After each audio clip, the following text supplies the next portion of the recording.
All right, welcome back to the Insurance Intelligence Podcast. I'm Carolyn Kibat, Director of Marketing at JD Power, and I am joined today by Steve Crewdson and Mark Garrett from our insurance practice. Welcome. Yeah. Hello, good to be back. Hi, Carolyn. All right, so today our topic is auto claims, which is very timely for us because we just released the results of the 2024 Auto Claims Satisfaction Study. And to kind of level set the conversation here, we often call the claims experience the moment of truth for our customers. So Steve, any insight into why we call it that? Yeah, I'm sure Mark will get into more details, but if you think about what you're buying when you buy an auto insurance policy, is you're buying a promise that if some bad event happens in the future, your insurance company is going to be there to make that what is otherwise a bad day a better day for you. So all the services you have throughout the lifespan of your insurance policy matter a lot less than when that moment comes to pay off that promise that was made, that when something goes wrong, we're going to help make it better for you. And I think that's why for the whole industry kind of looks at it as that moment of truth for a customer when the promise has to be paid off. Okay, so claims, obviously a critical moment. How are they affecting the shopping trends that we're seeing? Yeah, of course, the news lately in the industry has been around premium increases, all the rate taking to get back to premium adequacy. But what we see from consumers is that when somebody's shopping because of a rate increase or because they think their premium is too high or a series of multiple rate increases over time, they're not switching carriers as much as when they tell us they had a bad claim. So if you look at the overall switch rate in our list report, when somebody has a bad claim, they switch insurers when they're out shopping 4 times as often as when they just have a general shopping experience. So definitely a bad claim leads to more shopping overall, but it really motivates those who are shopping to switch. When you see, again, 4 times the rate of switching with those that are shopping because of a bad claim as the overall switch rate. So claims, very important. And, we have this fresh claims data, as I already mentioned, and we also have our claims expert on the podcast today. So Mark, from a macro level, what kind of trends are we seeing this year? Yeah, so, we went through a pretty extensive redesign this year. It makes some of the, trending, kind of long-term trending a little tricky. But one thing I can speak to is we do compare kind of similar questions and create, a bridged equation, if you will, to kind of look at that impact of those metrics changing. And we're estimating the industry's down this year. Down about 17 points is what we'd say from similar trended questions. So we do see the industry taking kind of a step back this year. And I think a lot of that is due to how rough 2023 was. We saw, even from industry sources, if you track a lot of the companies who are, publishing metrics on an ongoing basis, Enterprise does the average length of rental. We get, you look at the Crash Network talking about how long it takes the delay to get into a shop. All of these metrics spiked really early 23, like Q1 of 23. We're still pretty high in Q2 of 23, and that's a period kind of on the tail end that we're still gathering in the study. So just knowing that as a backdrop, we knew to expect that we were going to see some tough results because things were just taking so long in 2023. So that's one thing that we saw in the data. But I think there's silver lining there, because the good news is when you track those metrics over time, if we overlay kind of the quarter the claim was filed, so as we're fielding the study and getting more and more recent data, we actually saw that cycle time slowly trend down. Again, a lot of industry metrics show this as well, that the timing's improving. We saw a full 5-day reduction, which is really unprecedented. We don't see such big changes there typically. So we saw a 5-day reduction in cycle time. So as you'd expect, the more recent claim satisfaction was rebounding a little bit. So to me, it's one of these stories of, yes, 23 was rough. So we saw, the overall sat from the study trend down a little bit, but we're seeing, the most recent data we've gathered, we're seeing an upward trajectory, right? Sat rebounding, cycle time reducing a little bit. So it looks like, the process is getting a little smoother.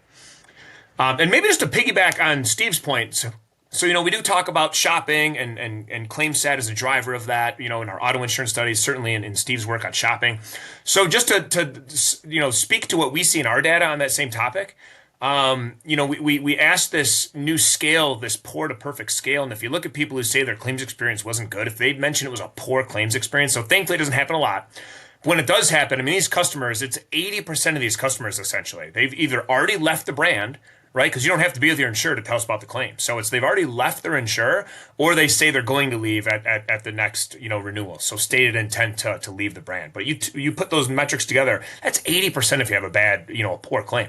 Even if you look at the poor plus the people who say it was kind of just okay, it's still the majority of them are have left or already planned to leave. So just to give some an insight from our data on that same topic, obviously, it's very impactful to not have a good claim.